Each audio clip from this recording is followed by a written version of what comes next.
Filho muito amado, escutai-o todos os povos. Aleluia, aleluia, aleluia, aleluia, aleluia, aleluia, aleluia, aleluia, aleluia, aleluia, aleluia, aleluia,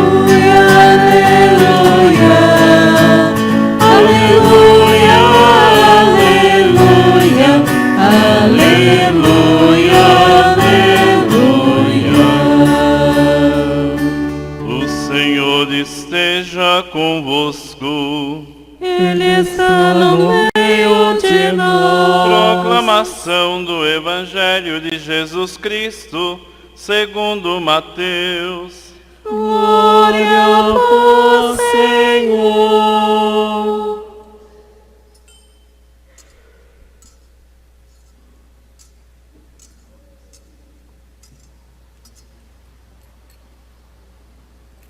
Naquele tempo, Jesus tomou consigo Pedro, Tiago e João, seu irmão, e os levou a um lugar à parte sobre uma alta montanha, e foi transfigurado diante deles. O seu rosto brilhou como o sol, e as suas roupas ficaram brancas como a luz. Nisto apareceram-lhes Moisés e Elias, conversando com Jesus. Então Pedro tomou a palavra e disse: Senhor, é bom ficarmos aqui.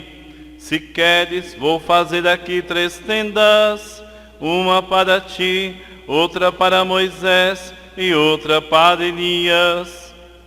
Pedro ainda estava falando, quando uma nuvem luminosa os cobriu com sua sombra.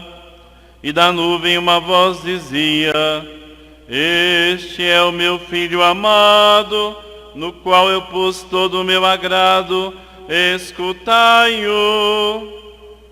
Quando ouviram isto, os discípulos ficaram muito assustados e caíram com o rosto em terra. Jesus se aproximou, tocou neles e disse: Levantai-vos e não tenhais medo.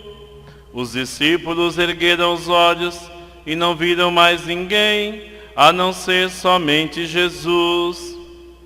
Quando desciam da montanha, Jesus ordenou-lhes: Não conteis a ninguém esta visão, até que o Filho do Homem tenha ressuscitado dos mortos. Palavra da salvação. Glória a vós, Senhor.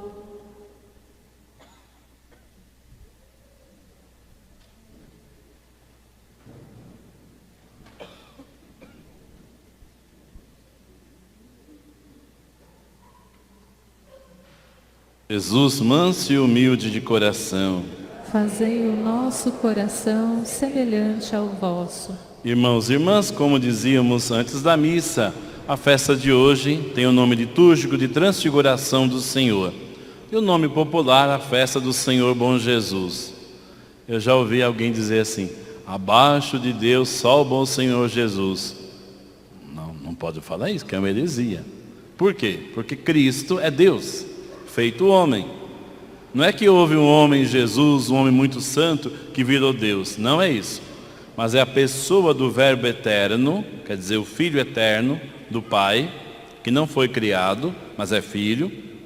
Ele é que assumiu a nossa condição humana verdadeiramente, a partir da humanidade de Maria. Então ele se fez homem, igual a nós em tudo menos no pecado, sofreu verdadeiramente, morreu verdadeiramente e ressuscitou verdadeiramente com o seu próprio corpo. É nisso que nós cremos, e isso é o centro da nossa religião cristã. Cristo, o Verbo eterno, que se fez homem no seio da Virgem Maria, morto, ressuscitado dos mortos, que está vivo com o Pai e conosco. Muito bem, os discípulos tinham dificuldade de entender que Jesus era o Filho de Deus, dessa maneira como acabei de explicar. De fato, só poderiam compreender isto após a ressurreição de Jesus. E até mesmo eles esperavam que Jesus fosse um Messias, mais ou menos como o rei Davi ou Salomão, que viesse com a força do Espírito Santo restaurar o reino de Israel. Eles queriam reinar com Jesus neste mundo, do modo como eles achavam que era o reino de Deus. Por isso, quando Jesus anuncia: eis que vamos a Jerusalém, eis que eu serei entregue nas mãos dos homens, eis que vão me entregar à morte, serei maltratado, morrerei na cruz e ao terceiro dia vou ressuscitar. Sabe o que fizeram os discípulos? Bom, alguns sumiram, foram embora. Outros ficaram com medo. Outros nem quiseram acreditar. Pedro, por exemplo: Senhor, que isso nunca te aconteça. E Pedro ouviu de Jesus uma coisa muito dura: vai para longe de mim, Satanás. Não pensas como Deus, mas como os homens. Evidentemente, Jesus não está xingando Pedro, não xinga ninguém, mas está mostrando que o reino de Deus é outra coisa. O Filho do Homem não veio para ser servido como os reis deste mundo, mas veio para servir e entregar sua vida. Assim, queridos irmãos, alguns dias depois desta revelação, Jesus chamou 3 dos discípulos, que sempre chamava para ocasiões importantes, para revelar o seu ser divino sobre a montanha. É o evangelho que acabamos de ouvir. Jesus tomou consigo Pedro, Tiago e João e os levou a um lugar à parte sobre uma alta montanha. A montanha é sempre uma indicação do encontro com Deus. Todo mundo se lembra, na antiga aliança, o servo de Deus Moisés muitas vezes subia a montanha. Até mesmo quando recebeu a lei de Deus, o seu rosto ficou cheio de luz. Depois a luz ia desaparecendo, mas o rosto de Jesus não, é sempre brilhante, porque indica o seu ser divino. Ali sobre a montanha, Jesus foi transfigurado diante deles. O seu rosto brilhou como o sol, e as suas roupas ficaram brancas como a luz. O evangelista Marcos diz que as suas roupas ficaram tão brancas que nenhum lavadeiro sobre a terra as poderia alvejar assim. Ou seja, uma indicação da natureza divina de Jesus. Para compreender bem isso que acabamos de ouvir desse pedacinho, é preciso lembrar da primeira leitura de hoje. Quem é que se lembra de que profeta era? Aliás, sabe que quando tem essas assembleias, seja na forania, seja na Assembleia Diocesana, tudo isso, os grupos sempre dizem: porque as homilias dos padres têm que levar as pessoas à conversão, porque a homilia do padre tem que tocar nos corações, porque a homilia do padre... Tudo certo, concordo mesmo. Mas e o povo de Deus? Lê o evangelho ao menos antes de vir a missa ao domingo? Deus está vendo, hein? Não vou mandar levantar a mão, mas cada um de nós tem que se converter. Como é que o padre vai fazer uma homilia adequada se a gente não lembra da palavra de Deus? Tudo bem, a primeira leitura é mais difícil de lembrar, mas o evangelho, ao menos durante a semana, todos nós devemos ler. Ah, mas eu não sei ler. Mas hoje podemos ouvir também, durante a semana, tantos canais católicos, seja na internet, seja na TV ou no rádio, anunciam o evangelho do dia depois do domingo. Tem a liturgia diária, enfim, muitas oportunidades. Então não chegue para a missa do domingo sem ter lido o evangelho, tá bom? Porque assim a compreensão fica mais adequada. Bom, a primeira leitura de hoje, profecia de Daniel. Ele está no exílio em Babilônia e ele vê a glória de Deus. Qual foi a visão? O que ele viu? Um ancião de muitos dias que tomou seu assento no grande trono. Sua veste era branca como a neve, seus cabelos como lã pura, seu trono como chamas de fogo e rodas do trono como fogo em brasa. Derramava-se aí um rio de fogo que nascia diante dele. Quem é esse ancião de muitos dias? O que é mesmo ancião, crianças? É um velho, muito velho, mas muito velho mesmo. E este velho, muito velho, um ancião, um juiz, um rei. É a imagem de Deus, o eterno, aquele cujos dias não se podem contar, porque ele não tem princípio nem fim. Por isso que muitas vezes a imagem de Deus Pai é apresentada como um ancião de cabelos brancos, brilhantes, como a neve. Veja que interessante. Diante desse ancião, aparece alguém como um filho de homem. Jesus no Evangelho vai dizer também sobre o Filho do Homem. E esse Filho do Homem é levado acima das nuvens do céu. E o que acontece? Foram-lhe dados poder, glória, realeza. Todos os povos, nações e línguas o serviam. Seu poder é um poder eterno que não será tirado, e o seu reino, um reino que não se dissolverá. De quem você lembra enquanto ouve essas palavras? Quem?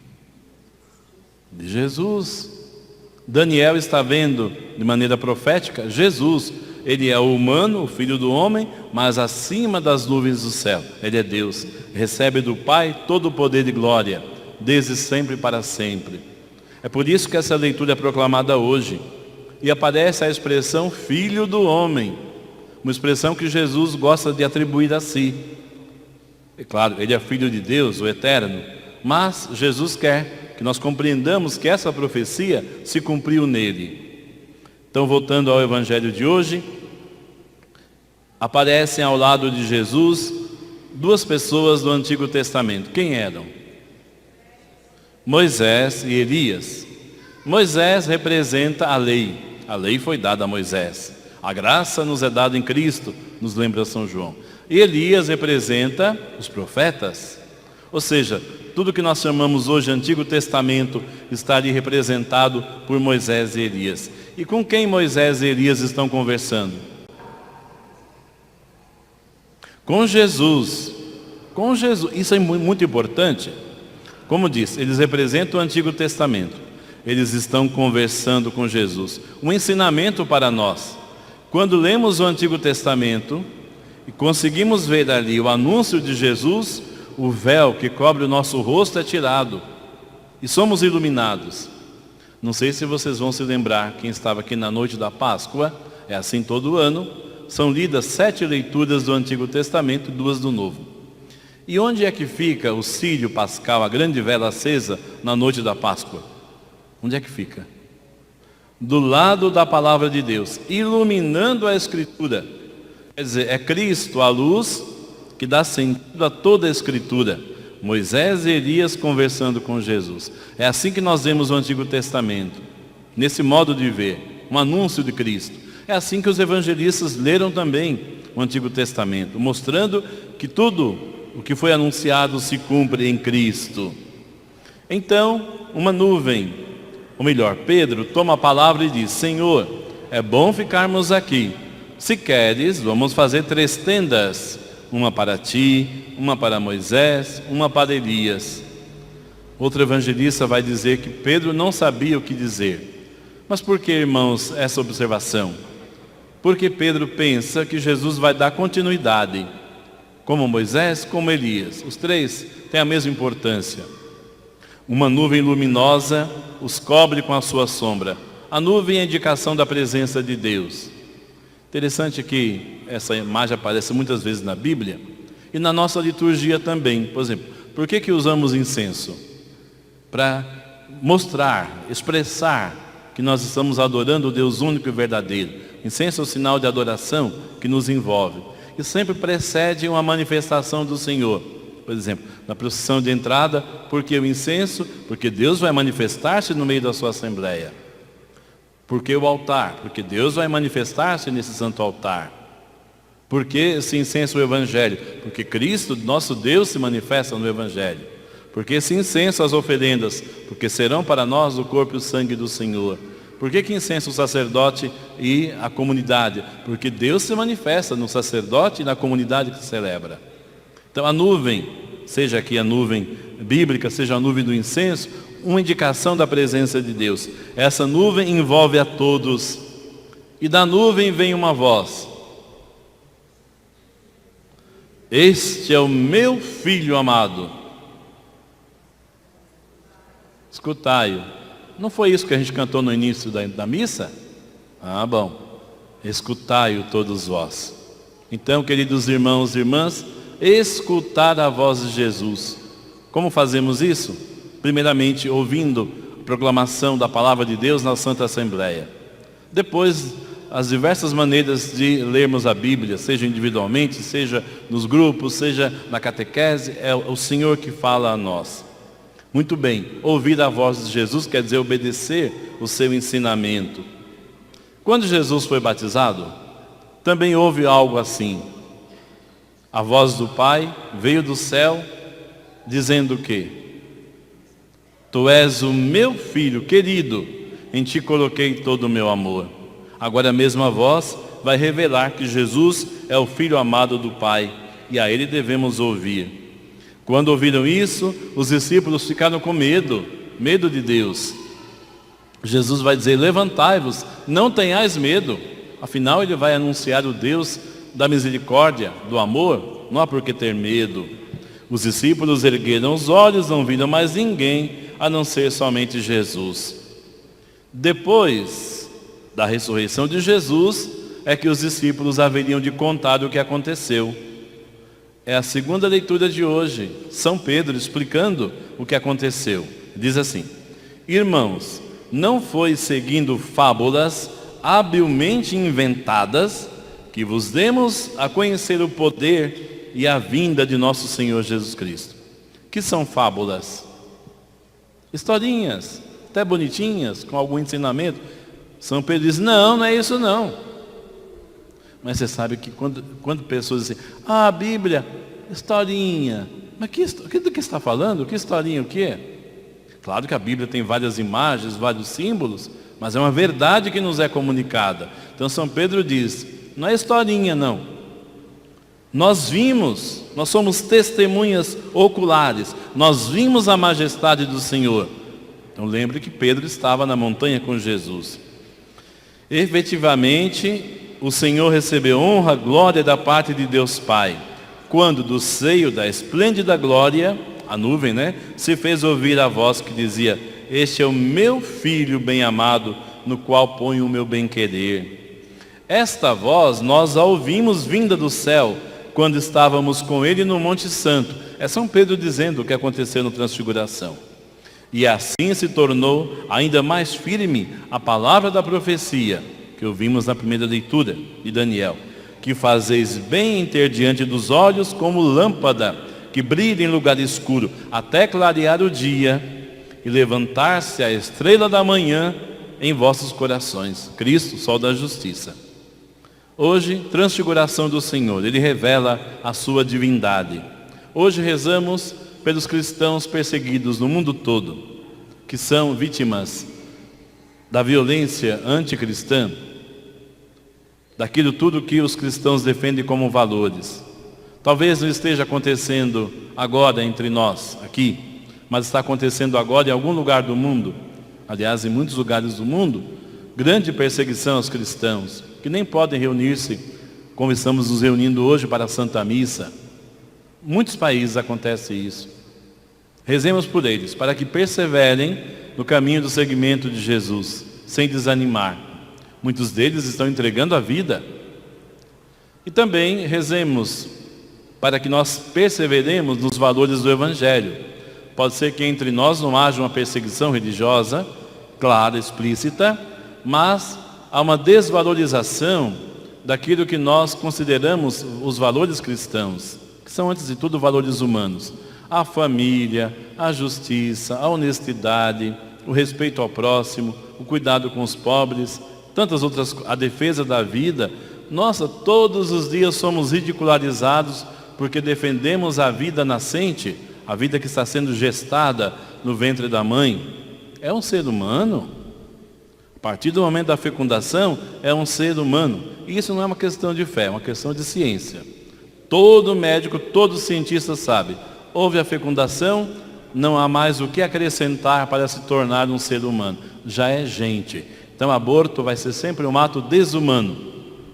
Somos sempre a favor da vida, porque somos humanos, primeira coisa. E somos ridicularizados por isso, porque a propaganda abortista é terrível. Nem usam a palavra aborto, usam a palavra interrupção da gravidez. O que é isso? Matar crianças que estão sendo geradas, não pode fazer isso. Somos seres humanos, irmãos e irmãs. A igreja não sabe o que está dizendo. Até católicos dizem isso, né? Seja humano. Hoje nós estamos celebrando a transfiguração do Senhor. Quanta desfiguração há entre nós. Pela violência, pelo pecado, a primeira coisa, pela doença, por tanto sofrimento. A imagem proposta à veneração dos fiéis no dia de hoje é do Senhor flagelado. O Senhor bom Jesus, como dizíamos agora há pouco. Que o Senhor Jesus nos ajude para que nós possamos auxiliar nossos irmãos que estão desfigurados, para que em Cristo eles possam ser transfigurados, possam ser de novo imagem de Deus, e nós também, muitas vezes desfigurados pelo pecado. O Senhor se desfigurou por nós. Na primeira leitura da Sexta-feira Santa, se lê o servo sofredor do profeta Isaías, e diz que Cristo, em forma de profecia, né, estava tão desfigurado na sua paixão que nem parecia um ser humano e nós virávamos o rosto com nojo dele. Irmãos e irmãs, que nós possamos ver naqueles que sofrem o rosto de Jesus. Creio em Deus Pai,